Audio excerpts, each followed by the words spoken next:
O que acontece se eu tiver 0% de gordura no meu corpo ou o mínimo possível de gordura? Será que é saudável? Será que é possível? Vem comigo que eu vou te explicar. Se você não me conhece, eu sou o professor Dr. Odilon Abraim, sou profissional de educação física, tenho doutorado em genética e biologia molecular e sou um antropometrista Isaac nível 1. Antes de você iniciar essa aula, tecnicamente, eu preciso dar um recado importante. Se inscreve no canal, deixa o like, aperta esse botão vermelhinho porque você vai ajudar demais o nosso trabalho. Falando agora da aula de hoje, vou começar explicando as funções fisiológicas do tecido adiposo. E uma das mais conhecidas é a reserva energética. Lembrem que se você estivesse passando fome, digamos assim, lá na época Neandertal, a gente teria que ter uma reserva, até pensando em sobrevivência. O teu corpo vai utilizar essa energia. Ele também vai armazenar vitaminas lipossolúveis, que são as vitaminas A, D, E e K. O tecido adiposo também é importante na metabolização de hormônios precursores do colesterol. Um exemplo são os hormônios esteroidais. Funciona também como termorregulação. É só você olhar aquele seu colega que é bem magrinho e se você for perceber, se tiver um ambiente muito frio, é possível que ele seja o primeiro a reclamar. Tem a função de proteção mecânica e talvez hoje a função mais importante estudada pela fisiologia é a função secretora, porque o tecido adiposo ele tem a função de expressar substâncias bioativas, ele funciona como um órgão endócrino. E qual é o nome dessas substâncias? Olha o nome, adipocitocinas. Vou repetir, adipocitocinas, porque são citocinas expressas pelos adipócitos. Nessa imagem eu destaquei aqui algumas adipocitocinas, as mais estudadas, tem várias, tá? Coloquei a leptina, que tem a principal função aí de regular a nossa saciedade. O paciente que tem obesidade, ele tem um distúrbio do metabolismo da leptina, que a gente chama de hiperleptinemia, e ele cria resistência à leptina. Por isso que ele come e dificilmente fica saciado ou demanda mais tempo para ficar saciado, porque ele criou resistência ao hormônio que regula a saciedade. Outra adipocitocina é a adiponectina, que tem efeito anti-inflamatório e de ateroproteção. Coloquei também aqui a resistina, olha o nome, resistina, porque lembra resistência insulínica. E quanto maior a quantidade de adipócitos, normalmente maior a expressão de resistina. Por isso que existe uma ligação entre gordura e disfunção do metabolismo da glicose. Existe um risco quando você tem muita gordura de ter hiperglicemia e resistência à insulina. Existem outras adipocitocinas aqui, não é o foco dessa aula, então eu só destaquei aqui algumas.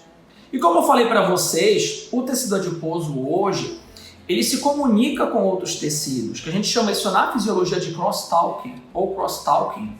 Por exemplo, o tecido adiposo ele pode se comunicar, se conectar com o cérebro.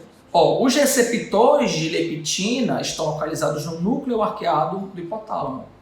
E aquele paciente que criou resistência à leptina, ele pode ter uma saturação desses receptores. O tecido adiposo ele pode se comunicar com o pâncreas, com o miocárdio, com o fígado, bem como com o tecido muscular esquelético.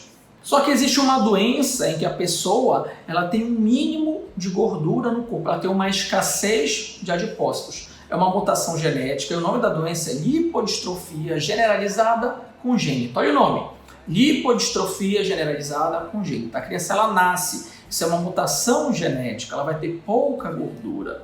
E aí algumas pessoas poderiam falar, o Juliano é bom, então ela tem pouca gordura. Não.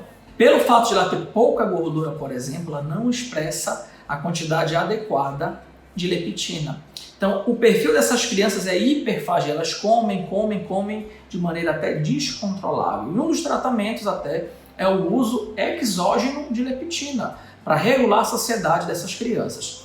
Além disso, essa doença está associada com uma expectativa de vida muito baixa. Tem até um estudo aqui, relatos de caso, em que eles monitoraram essas crianças, o perfil bioquímico, e olha que curioso, muitas podem apresentar hiperglicemia e hipertrigliceridemia. Olha, essa criança aqui apresentou mais de 1.200 de triglicerídeo, e foram 2 coletas, então eles estão utilizando aqui a média. Olha aqui a glicemia em jejum, 414 miligramas por decilitro. Então é muito provável que essa criança ela tenha uma disfunção do metabolismo da glicose, bem como do metabolismo lipídico, problemas aí coronarianos, até problemas comportamentais. Além disso, essa doença pode afetar até o próprio sistema reprodutor. Existem relatos na literatura científica que a mulher, a criança, a adolescente, ela pode apresentar aí uma menarca tardia. A menarca é a primeira menstruação. Então, pelo fato dela ter pouca gordura, isso vai impactar no sistema reprodutor. Isso também pode acontecer com atletas, que a gente chama de tríade da mulher atleta. E a mulher vai ter uma quantidade muito baixa de gordura, e uma das características é a amenorreia, que é a ausência da menstruação, ou oligomenorreia, que é a menstruação irregular.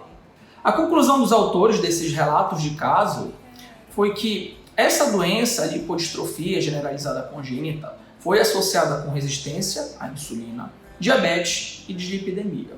A mensagem para a gente levar para casa: a gordura é uma molécula essencial para a vida, ela tem várias funções fisiológicas, termorregulação, reserva energética, proteção mecânica e talvez a mais importante função, secretora. A lipodistrofia generalizada congênita é uma doença e ela necessita sim de tratamento, então procure orientação médica. E ter um percentual de gordura extremamente baixo, ele é sim prejudicial para a saúde. E algumas pessoas podem relatar, Odilon, mas existem atletas que têm um percentual muito baixo de gordura. É verdade, mas são exceções e eles não têm um percentual muito baixo por muito tempo, é somente durante a competição. Vale lembrar também que eles ficam desidratados. Então não é saudável, não vale a pena. Assim como ter muita gordura também não é saudável. Os extremos são ruins. Galera, se vocês tiverem dúvidas sobre essa aula, coloca aqui nos comentários. Foi um prazer gravar esse vídeo. Até a próxima aula. Aquele abraço.